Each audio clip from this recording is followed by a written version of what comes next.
Pendant 20 ans, je me suis demandé pourquoi le Titanic avait coulé de cette façon. Dans le film, il se casse en deux et l'arrière retombe lourdement. Puis l'avant s'enfonce et l'arrière se retrouve à la verticale. Ensuite, la proue se casse et coule à pic et la poupe s'enfonce lentement. C'est une image spectaculaire et j'ai essayé d'être aussi précis que possible. Mais je n'ai jamais cessé de chercher ce qui s'est passé exactement.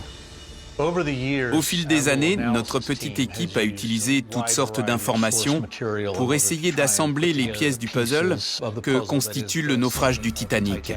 On voit sur l'épave que l'acier a cédé au niveau des rivets. Grâce aux explorations qu'il a faites dans la proue, Jim nous a permis de mieux comprendre ce qui s'est passé quand l'eau est entrée et pendant la descente vers le fond. Un coup violent a enfoncé toutes les fenêtres orientées vers l'avant sur le pont B. Cassé, cassé, cassé. Pour moi, ça indique que le paquebot a subi un très fort courant longitudinal. On voit partout les traces d'un flux d'eau dévastateur, depuis l'avant du bateau jusqu'à l'arrière. La seule explication, c'est qu'il a coulé à pic.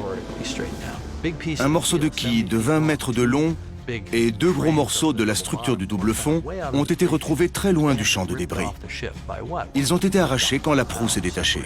Peu à peu, en rassemblant toutes les données, on a pu reconstituer à rebours les moments clés du naufrage. On a demandé à la marine américaine de concevoir 2 maquettes du Titanic pour une simulation par ordinateur. La première montre la progression de l'eau dans le bateau pendant qu'il coule. L'autre mesure la pression dans la coque. On s'est aperçu que le Titanic n'a pas eu besoin de s'incliner à 90 degrés au-dessus de l'eau.